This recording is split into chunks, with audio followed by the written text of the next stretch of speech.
You're listening to www.integralnaked.org.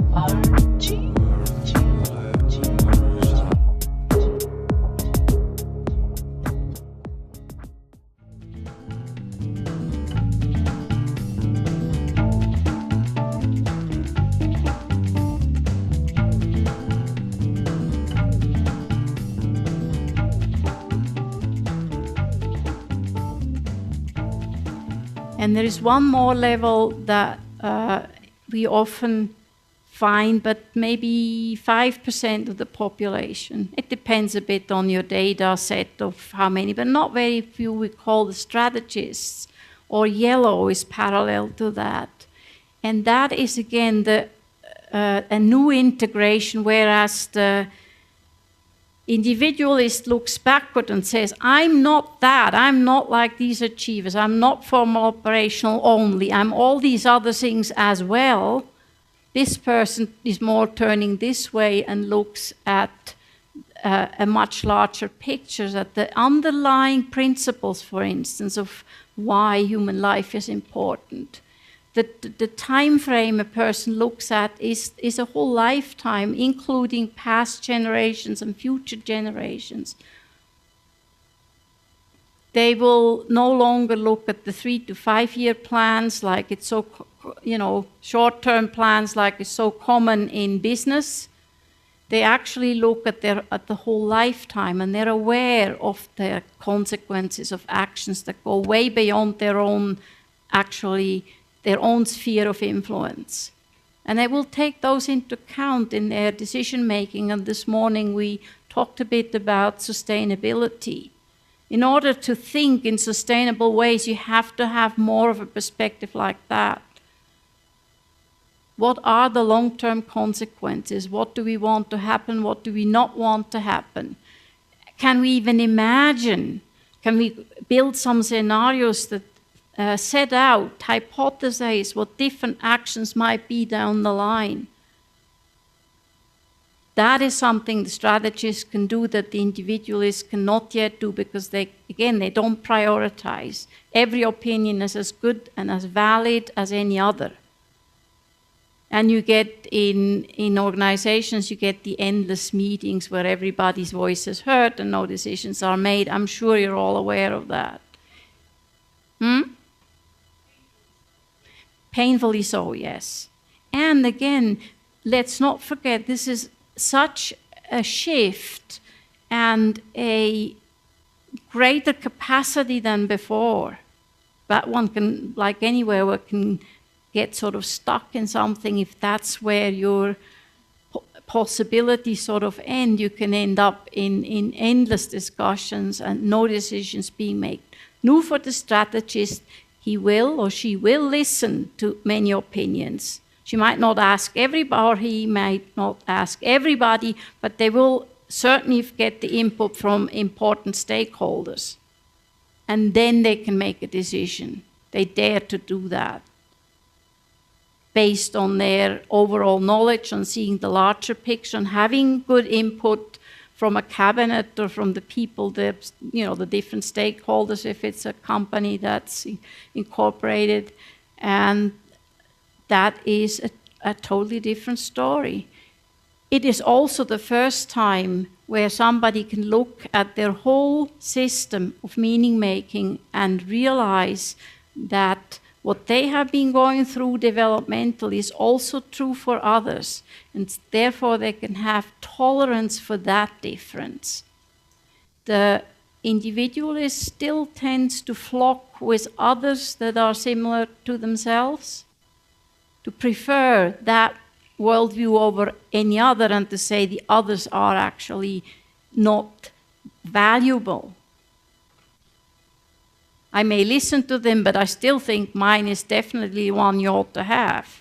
This is the first stage, capable, if it's well inhabited, to truly appreciate that different people are functioning from different levels, therefore deserve different approaches, different language, different expectations in order to bring out the best in them.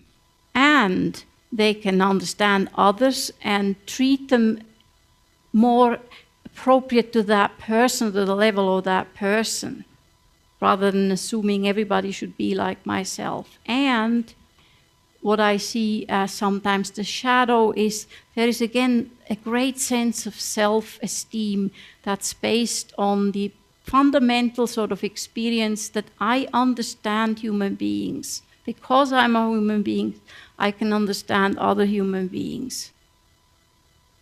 And that is held with a deep sense of appreciation of others, and it is a little bit of a trap.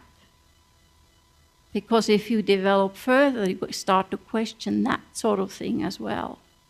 Whether it's sufficient to be a human being to understand other human beings always. Whether there are not even more fundamental things that make that harder. The second step is not only asking what are the culturally and societally programmed ideas that I have, but it actually looks at the underlying fundamental ways of how all human beings make meaning. That is part of what makes us human beings, is that we are map maker, human, that we need stories. Whatever the culture, we tell stories about where we come from, where we're going, what it means to be a relative, what this means, what that means. It's always a story. And theory making is actually just a story as well. And E.O. Wilson said it beautifully, said, science is the grandest myth of them all. So this realization that part of what makes us human is this capacity to tell story, this capacity to make theory, this capacity to recognize patterns and abstract from that and then live by it. And that is also true for my self-identification. So far, I've always been able to tell one story and another, whether I tell the story that I feel I'm like a tribe of people at the individualist stage, whether I tell the story of I'm an expert and I really know what in my field, everything there is to know, and I really keep up with it. Here is the first time where you say, well, I am a storyteller, and the story I tell changes almost by the second. As I look, as I experience, my story changes. Look just how far I have come since when I first was aware of things. Look how every morning I can tell a new story. I can tell the stories that are familiar to me, but I'm also free to tell a totally new story. I'm not actually afraid of standing in front of people. I love it. It's a new story. And I'm saying that because the power that comes out of being free of the previous stories, not being bound by them, is again an incredible amount of new power that the person has. They can also, for that reason, and I call it the magician, Torbert prefers now to call it the alchemist. I would really prefer to call it the crone, because of course that's what I experience, sort of the freedom to play the fool. These are the people in a group will say, here, don't you see that big, huge white elephant in the room that everybody else doesn't see? The strategist, even in their coach and self-representation, usually tells you a coherent story, a story in which even their foibles and their weaknesses, if you will, are presented as something I have and I'm sort of proud of. This is the person, the magician is the person who will always hold up the mirrors of society, and often for that reason gets killed. It's the bringer of the bad news who is not afraid to call a spade, but then also gets into trouble for it. And it's a role, it's people that very often do not work in organizations, but the ones that come in and do work and then leave again.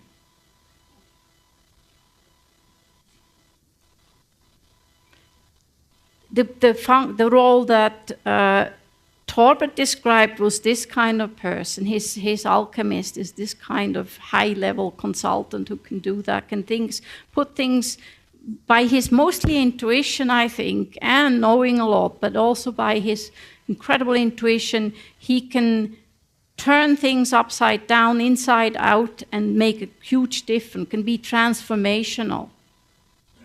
There's also, again, the other one, less public person who does that kind of work by themselves. They're sometimes the deep thinkers in the solitude. What people report who are at this stage, whether they are in the public arena or in the private one, their suffering has often to do with feeling alone, with not having any peer group, not knowing anybody who thinks like them, to the degree where sometimes they wonder whether they're insane. As a coach, that is the question that is often raised.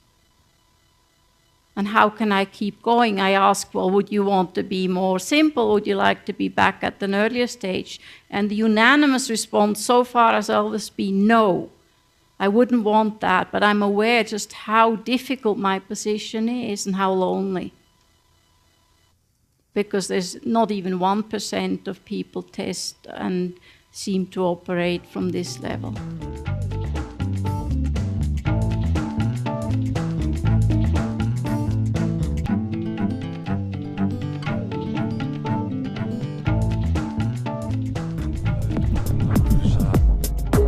You are listening to www.integralnaked.org.